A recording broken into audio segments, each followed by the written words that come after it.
Thank you so much, guys, for coming. I am here today with Elisa from Follow Your Intuition. We're gonna tackle some very interesting things about body neutrality, BMI, perfectionism, and intuitive eating. So I really do hope you will find some of it helpful. And before I give the mic over to Elisa, I'm just gonna say that I will link all the videos and link to her channel below this one. So please, after watching this video, make sure to check, the content that she is producing, because it's literally amazing and it has helped me so much. So now, without more rambling, I'm gonna pass it over to Elisa. I am so happy that you're here. Thank you so much Yeah, for dedicating this hour. Yeah, thank you so much for inviting me. 13th of November, Friday. Here we are. Hopefully nothing bad happens. Yes. Hopefully the connection will be stable. If you could tell a couple of things about yourself to the people. Yeah, my name is Elisa, and right now I'm an eating disorder recovery coach. And I got this job because I overcame eating disorder. I fully recovered from orthorexia, bulimia, also had issues with like extreme dieting, over-exercising, and everything. And then I started to share what I learned about my journey through YouTube with others. And yeah, people started to like find it very helpful and ask me about coaching. And now I'm an eating disorder recovery coach. And I also have written a book, Brainwashed, like the diet-induced eating disorders, because for me, my eating disorder really started from like dieting and wanting to be healthy and heal like some symptoms I had and everything. But this, like over time, I developed like a full-blown eating disorder. So I really want people to know that diets don't work. They actually make your health and everything worse, can even develop like eating disorders. So this is now my passion and something I like to share. So yeah. Yeah. And I will also really very, very quickly say that the reason I come across Elisa's page is also because of my history with, things related to that. So like struggles with body image, eating disorder, and so on. And I would really suggest you have a look at the Brainwashed book of Elisa. Even though you might not be struggling with it, it just contains some very interesting facts about the diet industry, culture, and what we are taught to believe about, our bodies and eating and everything related to that. Okie dokie. So the first topic that I would like to dive into with you today is the body neutrality. But before we jump into this concept, I would really like to very quickly start with body positivity. So in one of your videos, that of course, again, will be linked down below, you say that it is impossible to feel 100% content with your body 24/7. And I do agree with it fully. Moreover, it might be even unachievable for some individuals to ever feel happy about how their body looks, about the shape of their body, simply because we are still we still live in a world in which the social expectations of the beauty standards, the certain criteria and weight stigma is very, very present, and it might be just impossible for some people to ever look in the mirror and say, okay, I'm actually happy with how my body looks. But still, you say that it is possible to respect and treat our body according to its signals, according to its needs, to respond to their, for example, hunger and fullness signals, or a need to move, to get some fresh air, for some physical activity, regardless of whether we're happy or unhappy with our body. And this is called body respect, and this is where the body neutrality kicks in. So I would like to ask you, what is the difference between body neutrality and body positivity? And also, how can we practice it on a daily basis? Mhm. Is that the body positivity promotes the idea of like body diversity and kind of believing that you are beautiful regardless of how your body looks, like no matter the shapes and size or weights we have, like all bodies are valued and they are beautiful. um, uh, but the body neutrality, I would say, it doesn't focus on like either like loving your body or hating your body, but rather like how can we feel more neutral about our body, and also to shift the focus away from focusing on our body and especially like how our body looks in general, that the body positivity does, which is great because we do need the body diversity and seeing that people don't just come with like one shape and size and everything, but very often it gets to be like the primary message, and this can be, you know, like harmful. Yeah, because it just puts like too much focus on our body again. So yeah, like body neutrality wants to focus away from the body, fixating on our body, how the body looks, and more thinking about our body as a tool for us to use to live in this world, to move to places, to do amazing stuff, and not making the body or how it looks the primary focus. Yeah. Yeah, uh, I totally agree, and I would also add to that. But this is obviously my personal opinion, so no one needs to agree with it. But I'm really happy. How would you to what extent do you agree with that, and how can you maybe chip in to this statement? Um, whenever I scroll through the social media, whenever I scroll through the accounts of body positivity activists, I do see that they claim their liberation, feminism, freedom, and independence through the act of posting the pictures of their bodies, which do not no longer need to meet any demands and like social criteria imposed by the society, predominantly by men, which is really good.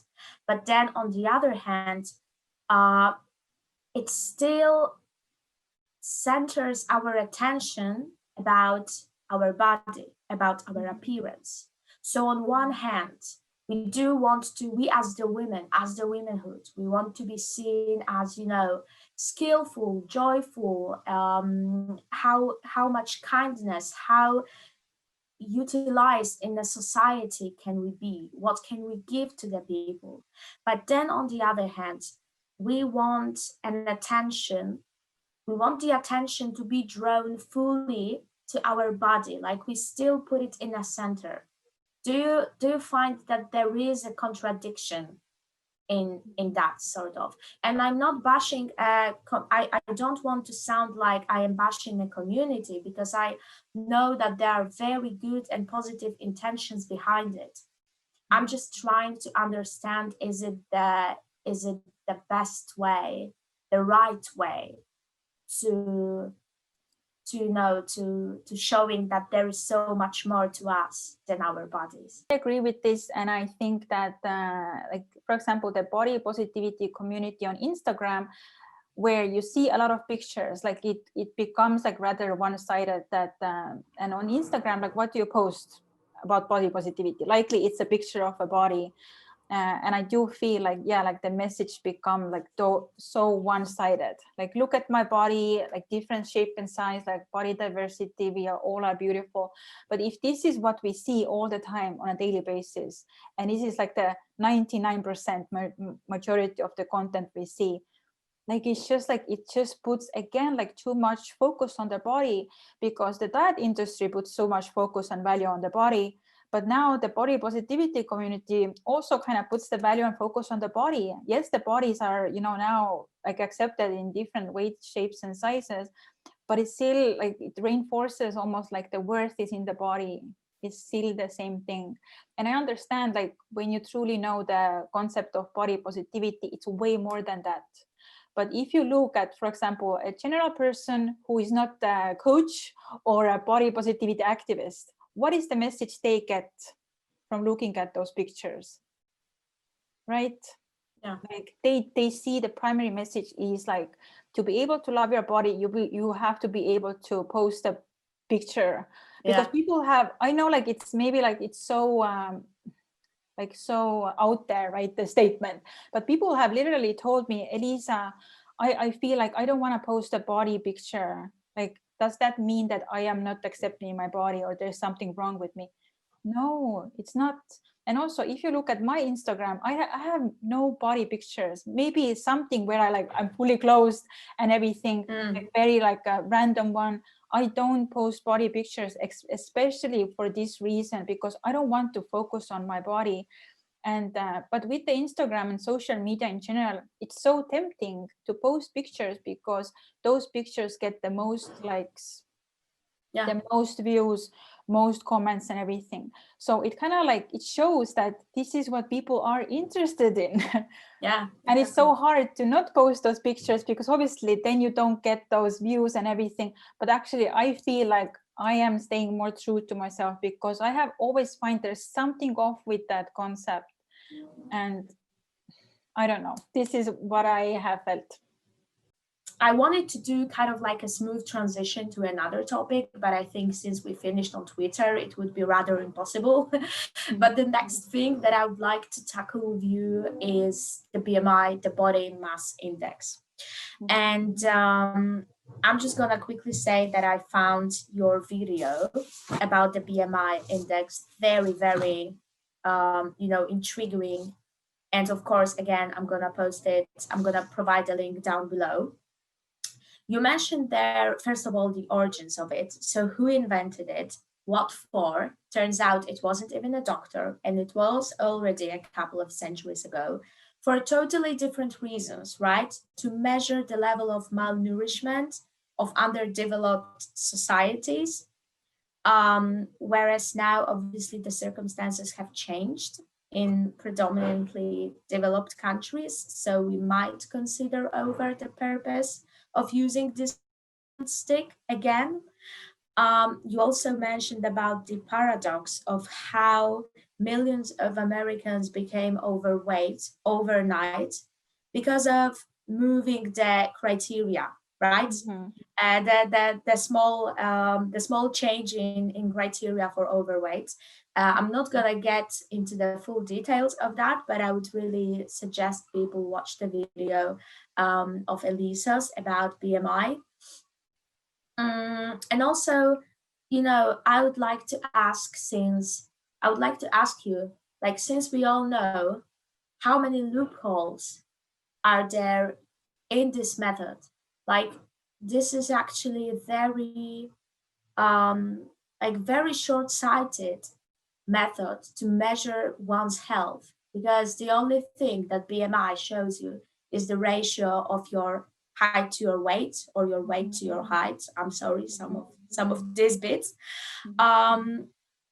If we already know that there is, so much more things to cover in terms of individuals' health, why do we still decide to treat it as the most indicative measurement of health? Why do we do this?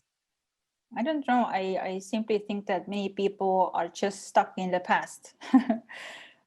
Yeah, they are not maybe searching for the new ideas and new approaches, and how those old things are becoming like outdated and they don't even work, and there's even no logic behind it. So I really think like people are just stuck in the past, and they don't do the research like what we know currently about the BMI. Yeah, but what about the doctors? Because I'm pretty sure they do know the loopholes, they do know the disadvantages of the method. But some of them, they really stick to this as tremendously. Yeah, I really don't know, but I do know many doctors have their own like weight stigma and fat phobia, and they do believe in diet. So it's kind of like it's ingrained in the people who should help us as well, right? Like just because they're a doctor doesn't mean like they don't believe in diets or don't have that mindset. So yeah, like many people, like many doctors are the same. They just look at a person and based on their weight, they already think they know of their health status and their health behaviors and health measurements or stuff like that. So yeah, like this could be one thing as well. But also talking about doctors, like there are already doctors, thankfully, who are informed with the like health at every size approach. There are doctors who are also specializing in like health at every size, who don't have this like weight stigma, and they measure like their patient's health with other than like weight. And definitely they don't think like a person who is categorized BMI like overweight or obese, like automatically the only solution for the health is to lose weight. So thankfully there are already those kind of doctors as well. What other tools shall we use to measure our health, our physical improvement? Maybe physical improvement is a very like a bad example because we can obviously measure it with our physical performance.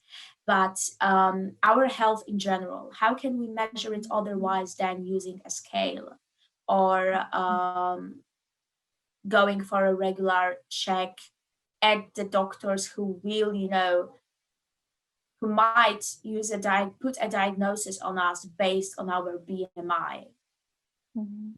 I would say, for example, like actually taking into account the health parameters, I don't know, our blood levels and I don't know, cholesterol, blood sugar, stuff like that, actually measuring them, not just looking at a person and deciding, oh, this is how it should be because of your weight.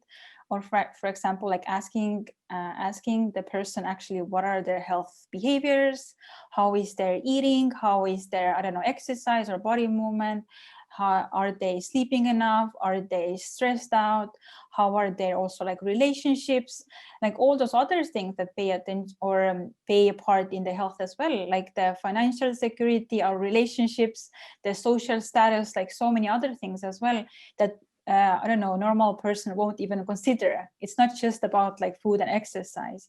And also like how is our mental health and everything. For example, a person can be a normal weight, like BMI normal, but at the same time, they can struggle with eating disorders like I did. I was normal weight, I struggled with an eating disorder. Looking at me, you would say I'm healthy, but I wasn't. I wasn't physically, mentally, my health behaviors weren't, my health parameters weren't, even though I was BMI healthy. Well, I just wish everyone would do that, but the parameters such as BMI are just so widely used still. But um, hopefully we will, very soon pay more attention to other aspects of health as well. Um, so I'm gonna jump on to the third topic, which again I wanted to like make a smooth transition to, but it just backfired. So we're gonna improv that. That is fine. I wanted to talk with you about the perfectionist trait in intuitive eating, because I feel like at the very early stages of our recovery, and once we start to get better in getting out of the eating disorder, in kind of leaving the very negative thoughts about food, about our bodies behind, we tend to switch from this I want to have a perfect body to I want to perfectly listen to my body. So I want to perfectly listen to each of the hunger and fullness signal that I have. I want to make sure I eat mindfully 100% of the time, whatever that means, because it can honestly mean everything else to anyone. Um, so I think this is the place where perfectionism, which was associated with eating disorder, starts to creep in when we have good intentions to, for example, become an intuitive eater. And I would like to ask you, how can we how can we fight that? How can we, understand that eating intuitively is not about, again, perfectly listening to our body. Yes, it is about trying to get in tune with it as much as we can, because in the past we would totally sabotage it and we would completely lose the touch with it. But how can we start to, learning that, progressing in that? How can we, work towards the goal of becoming an intuitive eater without putting too much pressure on ourselves and without getting back to this perfectionism trait? Yeah, firstly, I would say that the perfectionist mindset with intuitive eating is actually a diet mindset. It's exactly the same mindset. It's just like from another disguise, because there is such a thing as intuitive eating diet, because many people make intuitive eating into another diet. And people have even said that, yeah, like, isn't this another diet with a bunch of rules and what you, I don't know, the hunger and fullness scale, which, by the way, like, I don't follow that. I don't agree with that. So yeah, like, if you become so obsessed with getting it perfect, your hunger and fullness levels, you are making it into another diet and nothing has changed. And I would say with intuitive eating, it's much more important that not like changing or getting it right, like how much you're eating or what you're eating, but just focusing on the like having a different mindset with the eating in general. Most important is not getting the eating right in intuitive eating, but actually getting your mindset right with intuitive eating. And also, like, I don't know how people learn about intuitive eating. Maybe they just hear somebody talking about it and they guess like, oh yeah, like, just listen to your hunger and eat when hungry, stop when full. And this is all there is to it. No, there is actually an entire book about intuitive eating. And if you really read all the book, then the hunger and fullness is just a little part of the book. Yeah. Actually, first chapters are about rejecting the diet mindset, challenging the food police, like overcoming the food rules, like all the stuff going on in our head, like all the limiting beliefs and the rules, and basically like the old diet thinking. We have to unbrainwash and change first, because otherwise, if on the mental level you do no change, you're just gonna apply all of this crap to the intuitive eating the same way. And also the hunger and fullness scale. Like, I never think about hunger and fullness scale. I didn't think about it in my recovery as well. It's just like when you rather work on and that's another thing, actually. People think that after coming a disordered eating or eating disorder, even dieting is a disordered eating, that you should be able to eat intuitively and correctly from day one. Like from the disordered eating to normal eating. No, actually, you first have to go through recovery. It's not just for people who recover from eating disorders, but it's the recovering from dieting. And this means that, firstly, when you come from food restriction, dieting, calorie restriction, whatever it is, you're gonna likely go through a phase when you wanna eat more than normal, because the past you come from is not normal. Like coming from dieting and restriction is not normal. So obviously the body wants to compensate for it, to find the balance again. Like when you have been restricting and now you try to just eat normally, it's not going to happen. Like you're going to go through like wanting to eat way more than normal. And in eating disorder recovery, we call it like extreme hunger. And many people freak out. Oh my God, I'm eating too much. I'm like in eating disorder.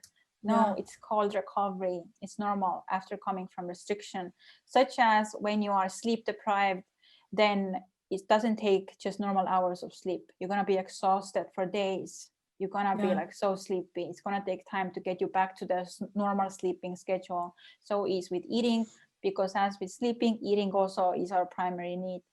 And also you can gain weight after coming from restriction dieting. People think, oh, it means I'm eating too much.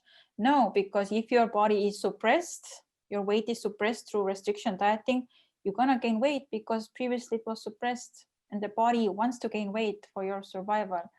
Also, if you restrict foods, I don't know, sugar very commonly, then recovery phase, you're gonna want to eat a lot of sugary foods or sweet foods. It's like, oh, but it's not healthy, there's something wrong with my body. No, the body is compensating after, restricting. The more you restrict something, the more you want it. I went through the same thing, but over time it normalizes. So it's very important to acknowledge that there is this recovery phase, but it's normal. And also know about the other principles of the intuitive eating, like first unbrainwashing from the diets and everything. And then over time, the intuitive eating comes not as a thing you have to focus on, but almost as a result of all the inner work you have done. Yeah, I think it was really eye-opening for me again, even though I do know it. Then just having someone repeated this for me, that you do not need to have a full-blown eating disorder to undergo a recovery, to commit to recovery, to have something that you should repair potentially. And you also said about our weight being suppressed, then we are very likely to gain weight, etc. But I wanted to ask you about the mental restriction. What in this case should people feel like they also have the full permission to go through the recovery, even though they haven't been actually, putting their body physically under any pressure, under any malnourishment, sabotage, etc. But just their thinking about food was very negative for a long time. Yeah, exactly. Like we recover in so many different levels, on physical level, but also mental level. And also the same way, like I would argue, like if I was normal weight, like you would look at me and say I'm not malnourished, right? Like I'm not starving. I had bulimia. I was like binge eating and everything, but actually like I didn't look like malnourished or anything. But I do believe like my body was messed up physically, like my metabolism, my hormones, I'm sure, because I wasn't sleeping good, and I had some like hormonal symptoms and stuff. So like you don't know what is going on physically in your body. You don't need to look malnourished to actually something physically being I don't know, suppressed or altered because of the restriction. But obviously, yeah, like the other behavior or other level of recovery is the mental recovery. Very often I hear people say that, but I don't restrict, I eat whatever I want. But at the same time, they still judge their eating.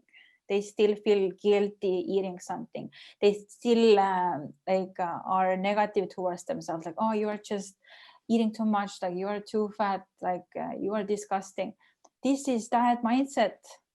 It's like reinforcing diet mindset. It's restrictive thinking. It's like physically you're not on a diet, but mentally you're still on a diet. And if you know about the mind-body connection, then it's all related. Like your body is not stupid. Your body doesn't just like see based on your behaviors. Your body can hear your thoughts and take it as the same thing. Because it's even proven that, for example, I don't know, if people do physical behavior, such as, I don't know, throwing a ball into a basket, then they are training the brain. But if they are just performing the act in their mind, like seeing the ball in their hands and, like throwing it into the basket, actually the same part of the brain lights up. Like, how can it be? It's like the body or the brain doesn't know a difference between the actual reality, but just, or your perceived reality. So if in your mind, you still live by the diet rules and everything, you're same as on a diet still by your body's knowledge. 3 tips on rewiring our brain from unconditional to unconditional permission to eat, from all of these negative talks around food, like how to stop the mental restriction. I would say firstly is to become aware, like what are the thoughts? Because very often, like we are, feeling guilty around food. We don't even know why. We don't never question our thoughts. We don't even hear them because it's so ingrained. It's so like subconscious, because the more you repeat something, it's almost like it's instant. And we feel guilty, negative, shameful. We don't even know why. So Like whenever you feel those negative feelings towards your body or food, then firstly, like write it down. What are the thoughts?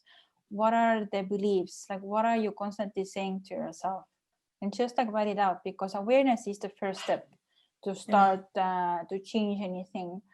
And then next important step, I would say, is to like distance yourself. For example, like we take those thoughts seriously. We think that this is me, this is who I am, I believe it. But actually, if you think like, as a baby, was I born with this kind of thoughts? Was I born being afraid of food, hating my body? No, as a baby, you were seeking out food. You were loving, obsessed with your body and your fingers and everything around you, and or even you weren't even thinking about your body. You were like just living your life and like being a baby. So Life was beautiful. it's very important to see that it's just a program. It's learned from somewhere. It's a conditioning. It's a brainwash. It's not who you are. You either got it from, I don't know, the adults around you, a childhood, or by the media or the society. It's just learned. So it's very important to say that it's not me. It's just, I could just call it the brainwash, right? To distance yourself, because like our brain is also wired when you give it this like emotional reaction. You react to it as it's true, like, oh, I feel it, therefore it must be true. But this is the biggest lie. Same way as I have a thought, therefore I have to act on it. The biggest lie. We have very stupid thoughts, right? Like separate it. It's not me, it's the brainwash. And then the third thing actually is to start questioning the thoughts. Like ask yourself, for example, like, is it true? Is it true? Let's say, I don't know, like one of my clients recently, she had this thought that like, I shouldn't have gone to the office and get another cookie, right? Like when she was working. It's like, is it true? Like people who go to office shouldn't have another cookie. Otherwise, like they're bad people, should feel shameful. It's like, no, it's not true, right? Like having one cookie doesn't do anything. And next you can ask yourself, is it helpful? Is it actually helpful? And she's like, no, because the more I tell myself I shouldn't have cookie, the more I want it. I ended up having 5 later. Right. And then you can ask yourself, like, what has been my experience? Because this is where you can get the proof. Okay, the past 5 years or 10 years, I have told myself to not eat the food. And now I'm here trying to recover from eating disorder. So clearly it hasn't worked for you. My experience shows me that it hasn't worked for you. So like this way you start to like question the thoughts. I can also say a 4th tip, and this is to turn this thought around, right? For example, I shouldn't have a cookie if I go to the, I don't know, office. Instead, you can say, the more I allow myself to eat whatever I want, the more my hunger cues normalize, the more food loses its power over me. Because it's true. And if you feel, it actually feels way more kind, positive, empowering.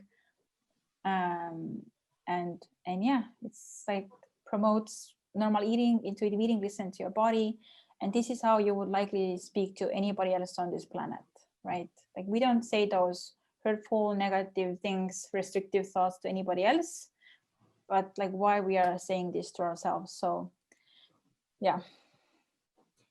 Amen. I mean, especially the last sentence that you said, the more we allow all the foods into our bodies, the more we give ourselves unconditional permission for every food to take some place on our plate in our life, the more the food starts to lose its power. And I think it's really powerful, because um we live in a world that tells us that it's actually otherwise, that if you let yourself go a bit too much around food, that then it will start to occupy you and it will start to take over your life. Whereas I think, and the data, the statistics around negative body image, negative relationship with food, number of eating disorders, number of suicides and deaths due to disorder. I think it perfectly shows that the more control we have around it, the more problems are actually created. Yeah. So yeah, thank you so much for being here today. Thank you for replying to replying apologies. It's 5 p.m. Friday the 13th. Yeah. Thank you so much for answering to every question. Thank you for providing your point of view, your experience, what you have gone through with your clients, because I think that is definitely valid. I'm pretty sure you do learn from each conversation with each of your clients. So you know you sharing this with us, it's also very beneficial for each of our journey. So thank you so much again. And for all the people that are watching this, please check out Elisa's channel. I'm going to link it down below. So her Instagram, also Elisa has released recently, I think, a new book. Is that all right? Is it 50? Uh, No, The Brainwashed is from 2016. I know, but then the newest one, like 50 questions to. Oh, actually, this is a free ebook. So if anybody wants, you can download it from my website. You see, I knew I didn't make a mistake. 50 questions about eating disorder recovery answered. Yeah. Yeah. So there is an old one, quote unquote, called Brainwashed, but there is also a new one which you can you are very invited to download. So thank you so much again, Elisa, and for all the people that are again watching this. Please stick to my WordPress page. Please stick to my YouTube channel. Hopefully, some more content will show up here. And thank you so much for clicking on this video. Thank you so much for watching, and I really hope you did find it helpful.